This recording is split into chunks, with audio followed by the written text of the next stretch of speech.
Hey, welcome to another episode of Interview with a Craft Beer Enthusiast. I'm joined by Peter, the Master of Hoppets, out of Denmark. Hey, hi guys. Thanks for having me, Chad. Well, I tend to start these interviews with the same question of, what's your personal history of beer?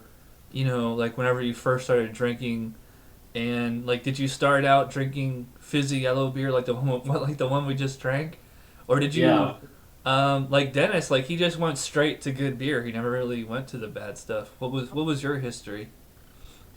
Well, in Denmark we have a very, very low drinking age. You only have to be 16 to purchase alcohol. Wow. And I think I've always, tasted alcohol or beer when my dad had a beer at dinner or something. But my Right. first like real beer I had myself was a fizzy lager as well. One of the cheapest ones you can get here in Denmark. I mean, usually the beer we stocked here or we stock here at home is just a cheap lager called Vestfyn Krudtugge, which is a Danish lager, and it's what 25 cents in U.S. currency, and it's really 25 bad. cents. Yeah, it is the cheapest beer you can get in Denmark. It is 2 kroner in the Danish currency, which is about it's actually less than 25 cents. Wow. That was my first like taste of beer, and I remember at first having it, I didn't really like it, and I like experimented with other kinds of alcohol, but yeah, that was kind of my first taste of beer. So what? How did you transition into the craftier beers? Well, that started when I started in high school, and that was actually only like when I was what 17 or something. I got bored with those cheap ass fizzy lagers, and Right. when we usually our school usually had parties, and we would warm up before that my class, and I thought I'd just try something else because that stuff sucked.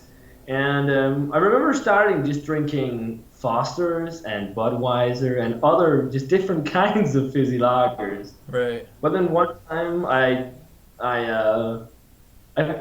what was it called? Badger Golden Champion Ale from England. I saw the label and there was a badger on the label and I thought that looked cool, so I just tried it. And that was my first transition into to good beer compared to. I found that we had a beer store in my city that sold only craft beer, which I then went to along with one of my classmates because I started luring the other boys from my class or my friends to try and taste beers with me as well. Right. And then we tried going there, and there was all these kinds of different beer from the United States, and then from then on, I just tried new stuff just to try it. And then at one point, I just got hooked on craft beer. I mean, then I just couldn't get out of the cycle, what you want to call it.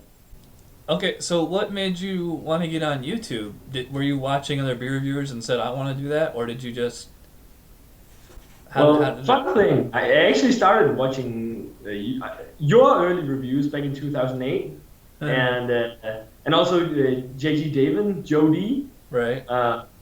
I remember thinking that Jody was very entertaining. That was also a main reason that I started getting interested in craft beer, also because it all the beers you guys drank sounded so much better than what I had tasted. But 2009, yeah, around time, I had bought a Christmas calendar of beers from a local beer store, and I thought, what the hell? Let me try to upload a beer review to YouTube and see what happens because. Well, I thought it could be interesting because I already had an account on Rate Beer and I thought it was kind of boring doing just beer reviews on Rate Beer because it's like the Right. majority of reviews are the same and there's no personality to just sitting reading a small little one paragraph review of a beer that's just like roasted malt, chocolate, Right. coffee. That's kind of so that's kind of the way I got into it. You've been doing like a beer review a day almost. Yeah, I know it's crazy. Almost every day I've done a beer review. Well, not always every day. Some days I do maybe two beer reviews. On one day I just use a different shirt. But I've pretty much been uploading a beer review every day, and that's just because there's so much beer I want to share Yeah. with other people. I just because I want people. I think it's kind of I don't know if I would call it irritating, but there's a lot of people who maybe feel intimidated by trying all those craft beers because there's so many different styles of beer, and they just want what they're used to. And I also think YouTube, that's a great way for getting craft beer out to people who might not discover it because of rate beer, for example, or yeah, just picking up a different kind of beer at their local beer store. I mean, Right. that's a YouTube is great for getting out to an audience that might not be interested in beer. Yeah. Now, what has been the reaction from your friends and family of doing your YouTube reviews? Like, are they like, "Wow, you must be really," or just like, "Why are you wasting your time with that?" Or, what's their reaction? Super geek. No. Well, my dad and I actually did some home brewing back in 2009 as well. He thinks it's really cool. He never got as much into craft beer as I am, but my family, they think it's okay. They think it's a cool enough hobby, but they think I might spend a little bit too much money on beer. But Right. my friends, well, they don't really mind as well. I mean, it's not a thing they think I don't think they think it's stupid. And you've seen some of my friends on the show as well, Right. Chris and Jacob. Jacob, my friends, I got into craft beer, but it's mostly been positive. You've been to the United States, and Yeah. I've been to Denmark, but like 4 years ago, and I didn't really wasn't into beer back then. Like, what's the attitude towards beer and craft beer in general? Is it the same in the United States where like fizzy yellow beer is the norm and like stouts and everything else are like, why you want to drink that, or is it what is it like? Well, it still currently is the fizzy beer that is what most people drink in Denmark. But craft beer has had a revolution in Denmark, sort of like it had in the United States. But we have got a lot of craft breweries now, and people are starting getting more and more interested in it. We also have like the Danish Beer Enthusiast, which is a pretty big uh, organization of people who are into craft beer. I'm not a member of that, unfortunately, because I've never gotten around to making a membership, but I'm probably gonna. But we have such a large amount of craft breweries currently. They've really been exploding with craft breweries in Denmark, especially back in around 2008. That was around that time the revolution began, and that was just like almost popping up new breweries every week. And there still pop up new breweries, but a lot of them closed down because they didn't make beer that was that good, or they just couldn't sell enough. But people have definitely gotten more keen on craft beer, especially here in the 2000s, Right. 2005, from that time, around that time, yeah. Hmm. And like, what is the attitude towards alcohol in general? Because like, here it's like, I mean, the drinking age here is 21. You said it's 16 there, so I'd imagine that it's not quite as taboo there. No, not at all. We have a completely different culture of alcohol in Denmark. You've grown up with, for example, at Christmas, your parents or usually holds something called julefrokost, which is a lunch, a Christmas lunch. Right. Not on Christmas, it's way before Christmas, but that's where you sit and have traditional Danish food like pickled herring and open-faced sandwiches and such. And with that, you consume a lot of alcohol. You consume, usually you've seen your parents drunk before. What age? I mean, you've grown up with your parents not being seeing alcohol as a thing to frown upon. Really, we have a pretty different culture from the States. I Right. remember I was there. Actually, one of my first American craft beers I had in the States, which was the Flying Dog Doggy Style Pale Ale. Right. And back then I was only 16, but my dad bought two bottles for me to taste one of them. And I remember the guy at the store saying it was like, that is not for your son or the boy there, is it? He was like really concerned about it. And it's way different in Denmark. I mean, wow. When you visited here, like, what did you notice different about?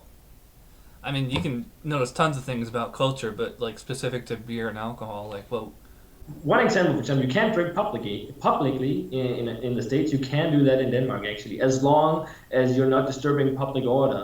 Uh, I mean, in the summer, it's very popular for young people, for example, going to a park, a local park, then bring like a portable grill and sit and have some beers and make some barbecue, and that's not frowned upon at all. I mean, I remember in the States, like people would have like those brown paper bags over their liquor.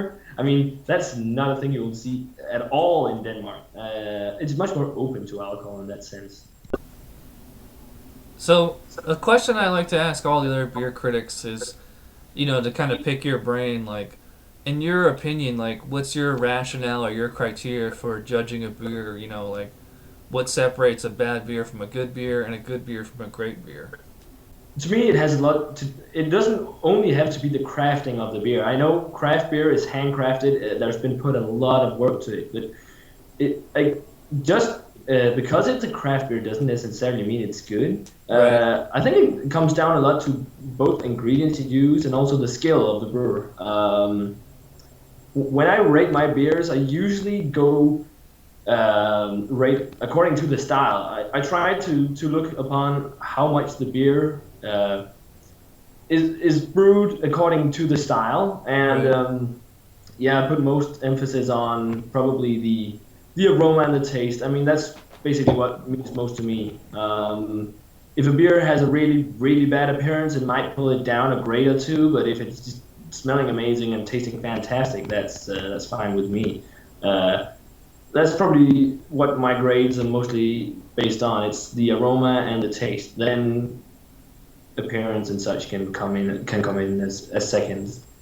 I don't know if you can even explain this, but like, what's your personal, like, what's the difference between a good beer and a great beer?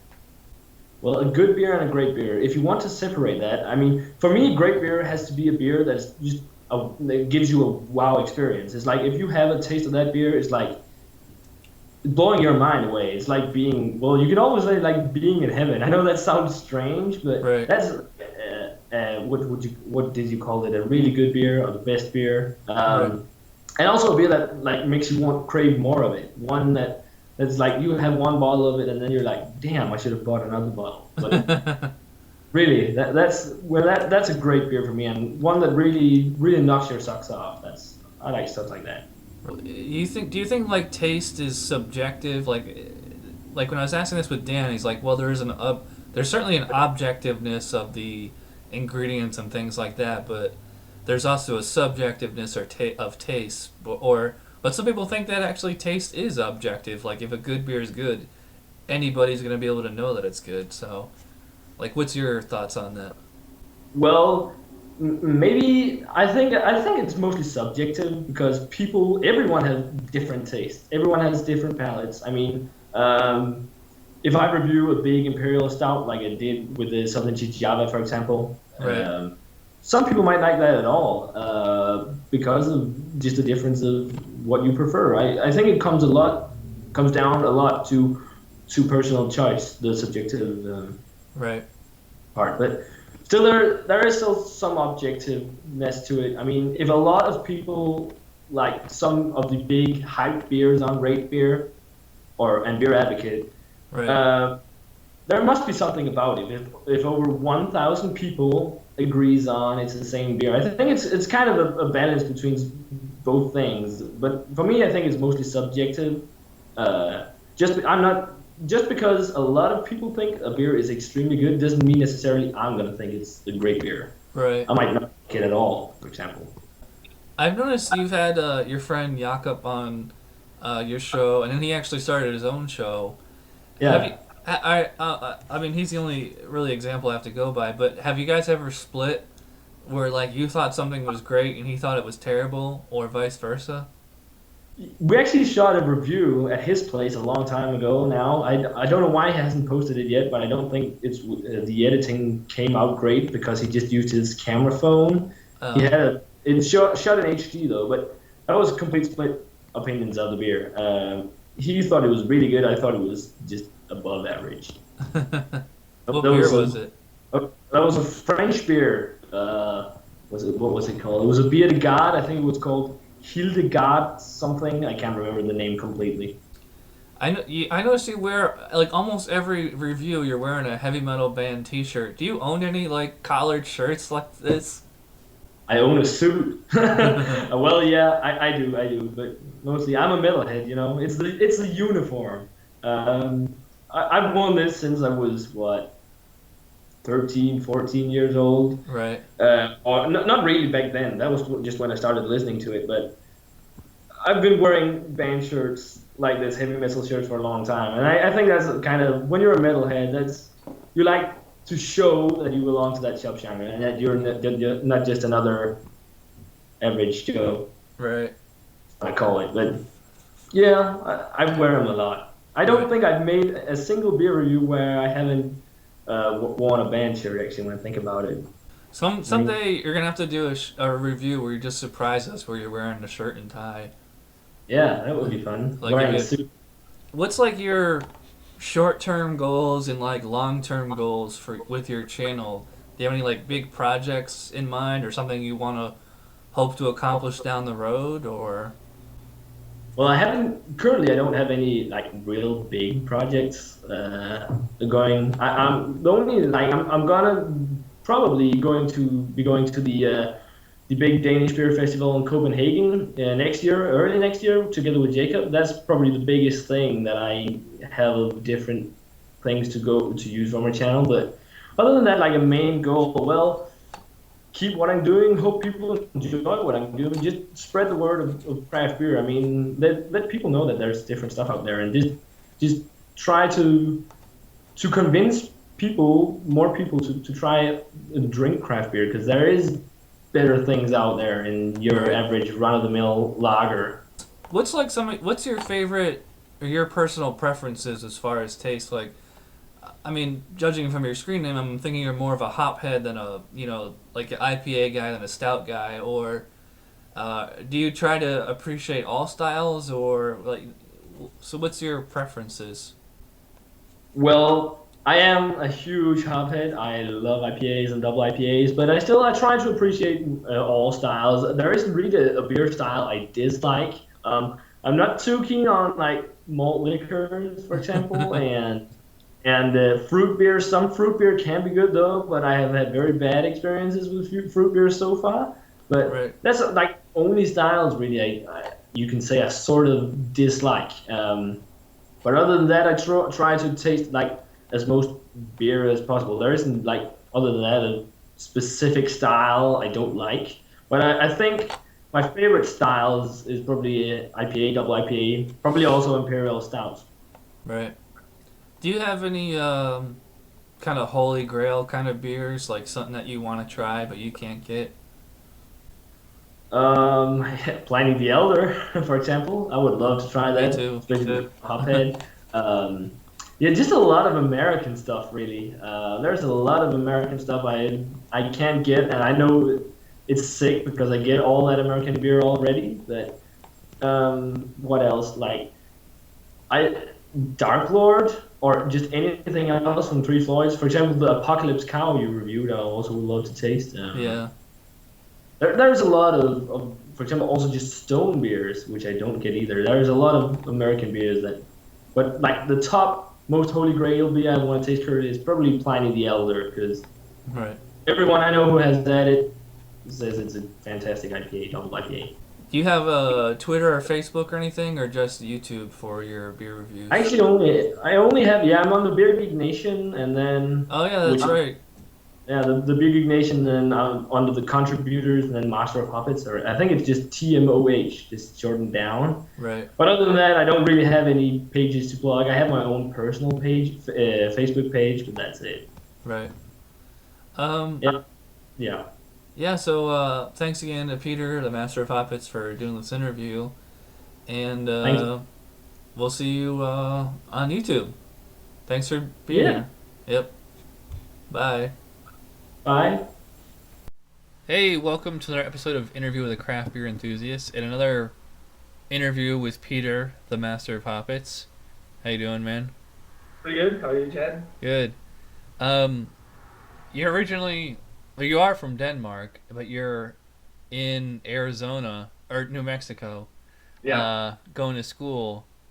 And you've been there since January, yeah. Since the 9th of January. and you're there till like June or something. I'm gonna stay here till well, I'm gonna stay here till like the mid of May, and then I'm gonna go to California. And Uh, I'm gonna be traveling home on the 11th because my visa expires on the 12th of June.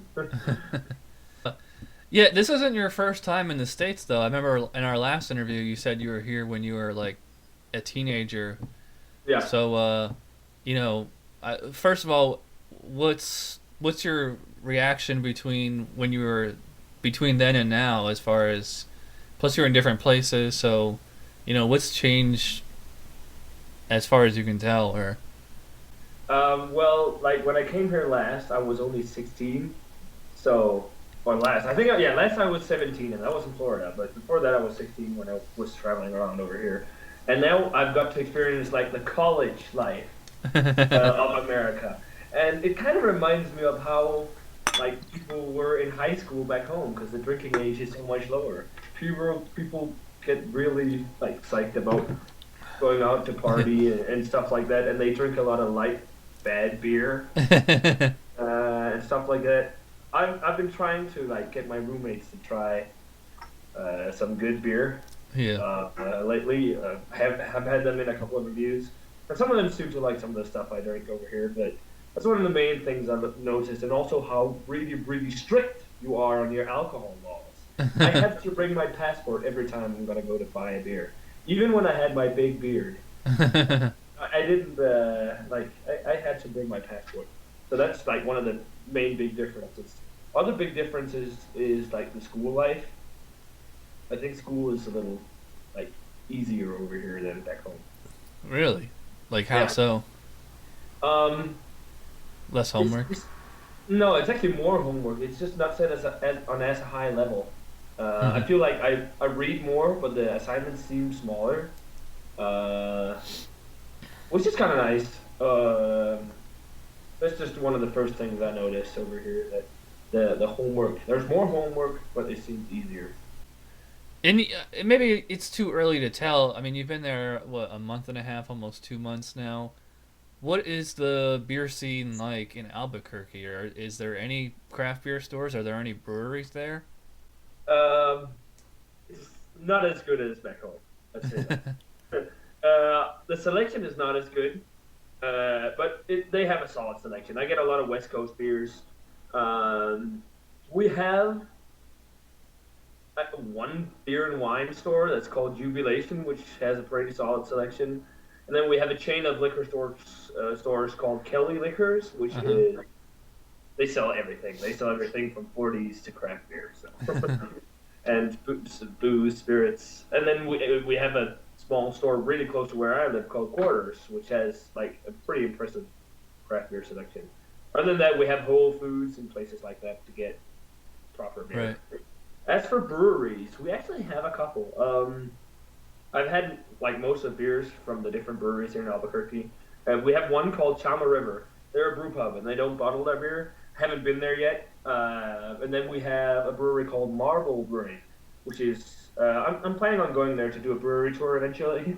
Haven't got myself to do it yet, but they make some really good beers. They have a really nice imperial stout, a pretty good IPA and all. I haven't gotten around to reviewing those beers yet for some reason. I need to, but Yeah. they make some pretty solid beers. And then we have a brewery called La Cumbre, which only like makes growler fills currently because they're pretty new. And they actually won like a gold medal at the American, what's it called, the Great American Beer Fest Yeah. for their IPA, which is really good. That's on tap everywhere in bars and stuff. And then we have a small brew pub more called Kelly Liquor. No, not Kelly Liquor, just Kelly's. And it's kind of mediocre, but yeah, that's the beer scene in general. What was your when you got to the United States? When you got to Albuquerque, did you and you went to a beer store or whatever? Did you see anything that you've been looking for a long time and be like, oh my god, they finally have, I can finally get whatever? Stone beers. I Yeah. like I like reviewed. I've reviewed about almost every single regular release Stone beer because I was like, fuck yeah, Stone. So I bought like all those. I've been buying a lot of. Um, let's see. Well, it's actually kind of mixed. I've just gone for a lot of different, like Old Rasputin. I've been wanting to try that for so long, so it's like, Right. yes. And yeah, it's mostly just a lot of more easy to get beers actually that I can't get back home. But the nice thing about though that the fact that the beer scene here isn't as big is that I can still get some of the limited release beers that was released like last year. I can still get the Abyss and I can still get like Black Butte Right. 23 from the shoots. And I get some of like the limited release sours from New Belgium and Hmm. Odell and places like that. Yeah. Your fellow Beer Geek Nationer, Jameson, better known as Tantrum 777, is in the next state over in Yeah. Arizona. Are you guys going to try to meet up? Yeah, we're talking about it. Well, I'm going to go to San Diego and meet up with Ryan in late May, and we're Right. going to see if we can time it with the brewery's, I think it's fourth anniversary, and where will have a lot of rare beers and stuff on tap. And Jameson is probably going to see if he can make it to that too, and then we'll meet up in San Diego. If not, I was really close. I was in Arizona last week for spring break, so but I didn't get to meet up with him, even though we actually got really close to. I think he's in Scottsdale Yeah. because they had a huge snowstorm. But yeah, I haven't gotten to meet up with him yet, but hopefully I will because he's pretty close. Tell them to get in a car and drive over there.